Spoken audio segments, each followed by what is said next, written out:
What's going on, guys? My name is Yellow S2K and I'm playing some MX Simulator, and this is another outdoor prep video. And from here on out, I'm going to be trying to get people in and talk to them in Discord about what I should do or tips, things like that. I'm going to start it off with getting Motoagogo in here. He's in my Discord.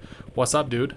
Hey, what's up? Thank you for having me. Yeah, of course. I know you're obviously in the sim community big time and been playing the game for a long time. I'm the Ralph Shaheen of the community. I'm not anything big. Yeah. But you can put in some serious fast laps if people don't know. He's put in some crazy qualifying laps, so it's not like he doesn't have speed by any means.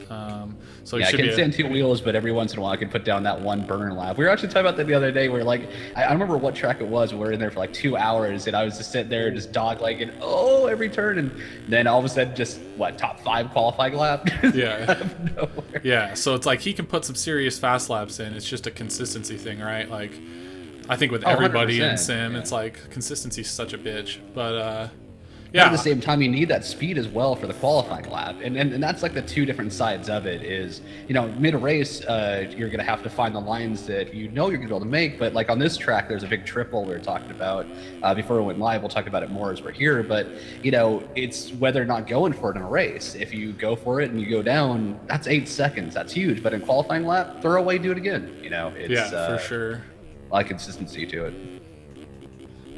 Yeah, this is the one we're talking about coming up here. Yeah, I usually go outside this and first triple time. it, but so anyway, in this series, I just want to get people in here that can kind of give me tips, opinions, things like that, because I know most of you guys know you learn more from other people than you do from yourself. Obviously, you got to put the time in on this game, but I'm curious if I could get a little bit of, I guess, coaching would be, I don't know.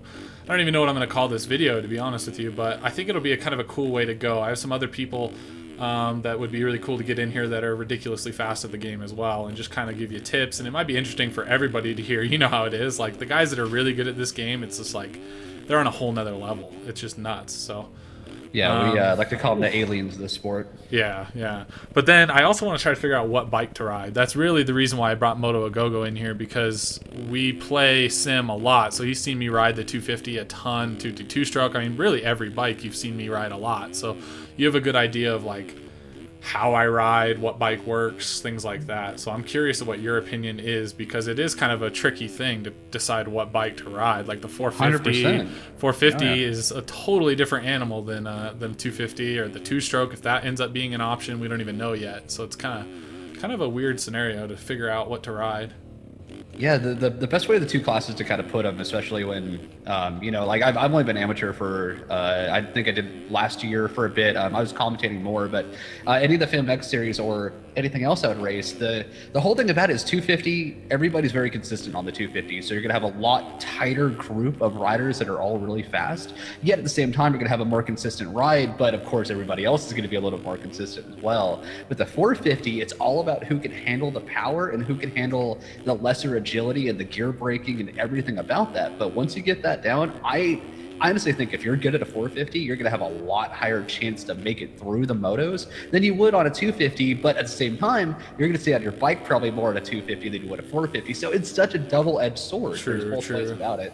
Guess I'll go outside this time. Yeah, so you hit the triple. So I think one thing I've always tried to do is I don't charge as hard. I'm more like trying to get around the track, and that's how I've always played the game. That's at least the only way I was able to like get to a fun point in the game, is just trying to be consistent and not going down all the time. So that's kind of my style. So my original thought process was maybe I could ride the 450 because I can ride a little bit more tame, I guess, but the power of the 450 can kind of allow you to do that. So that was my original thought process, and that's why I'm riding the 450 right now. Obviously Skline got me riding the 250, and that taught me a lot. Obviously it could keep teaching me more and more, but after hopping back on the 450 because of Moto, I think I feel like I'm on a better level now than I was before, and I can actually ride it consistent. So I don't know. I'm just curious what you think would work for me, and like what you see now, things I should be doing better,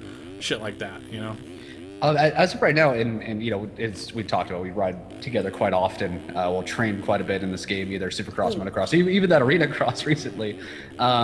The one thing about 450, and you just hit it the nail on the head, is that since you do take a little bit more tame approach, you'll definitely have a higher chance of a top 10 ride than the other guys that are constantly like me, that's kind of an idiot, that I'll probably be top 3 at the very beginning of the race, and I'll drop back to like 15th because every lap to me is a barn burner. Like I just don't let off. Yeah. But you being able to do that is going to help you out a lot more than, and I hate to say it this way, if you use that same approach in 250s, which I know you change it up a little bit, but if you did go with that same approach, you would not get nearly the position and have the, you know, as good of a ride as you would on a 450.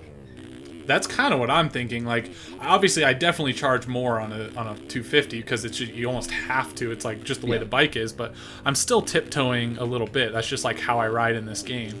Exactly. So, and like I said, bringing that to the 450 like you are right now up this hill, decent amount of speed, yet you're staying up. That's going to be a big thing. You're going to have guys going, you know, like I was yesterday, stupidly, like fourth gear wide open up that hill, and you make it sometimes if you don't. You know, it's all about keeping a constant good speed. And like, you know, right now you got a 157.1. That's the fastest I've seen you get around this track. Holy so shit! far, so. I'm surprised. I wasn't even paying attention. I didn't even feel like that was a great lap by any means. Yeah, I'll put it this way: you're already 0.4 faster than my fastest lap. So you're holding on to it, and like I said, just if you keep this up and just keep doing your own style and your ride, I absolutely think the 450. And we talked about it before. When you get into a pickle and you suddenly need the throttle, you've got it. You know, at 250, you need the throttle. You're going to go case. Oh, for sure. Case. You know, it's and that's one reason why I like the 450 much more than the 250 for racing. It is an animal. Like when you get into, like on the 16 AMA tracks, when you ride those, and there's just so many gnarly braking bumps, it's like that can be a handful in this bike. But I feel like I kind of have it figured out finally. Like it took me a long time to figure out how to get through braking bumps and rough stuff. And that, honestly, I learned that all because of the 250. You know what I mean? Yep.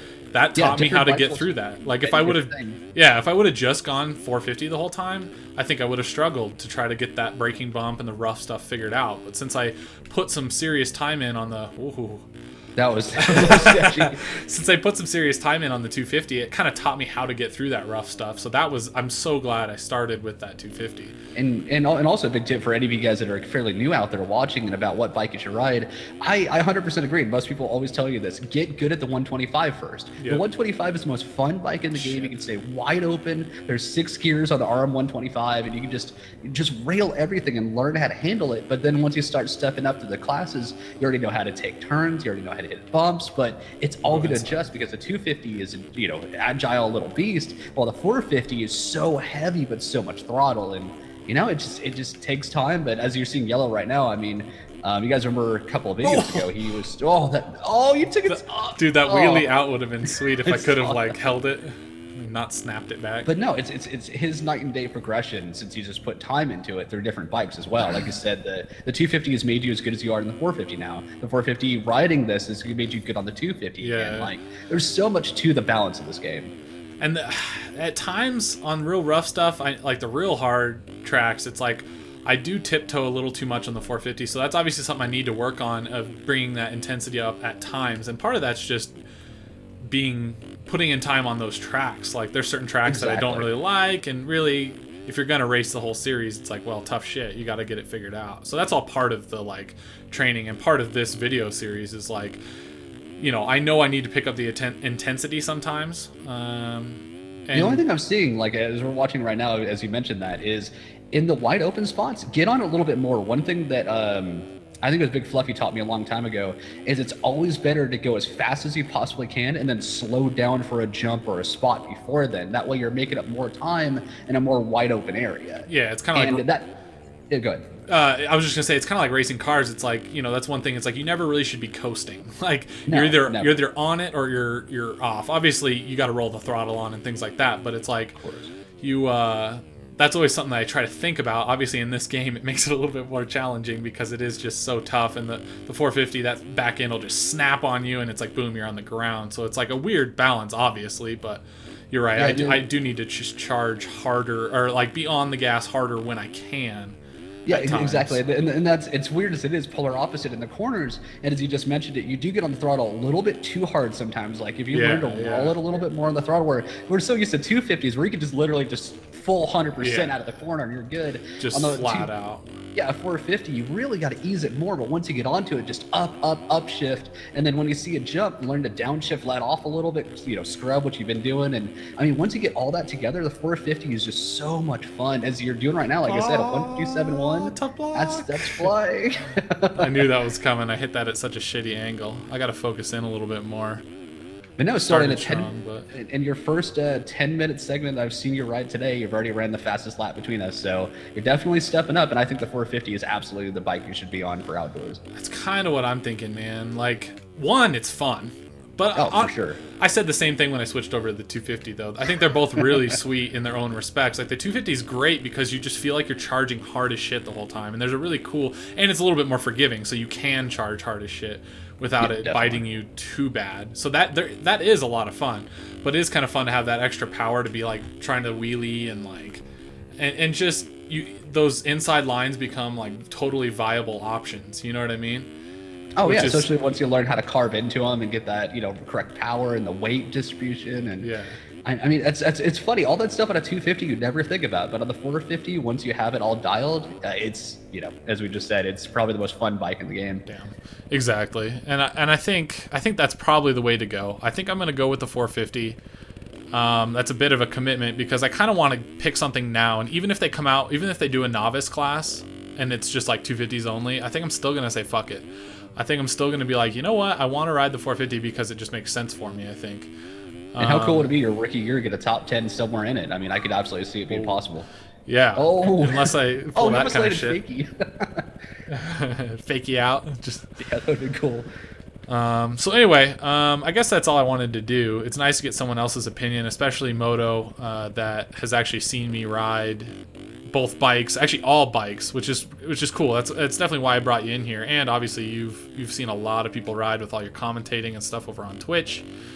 So thanks for your thoughts, man. And everybody, make sure to go in the description, check out Moto's twitch.tv/Motoagogo. And your YouTube is Motoagogo 13, is that correct? Yes, it is, yeah. Okay, and I'll put those links in the description, but make sure to check him out because he's always posting fun stuff and streaming.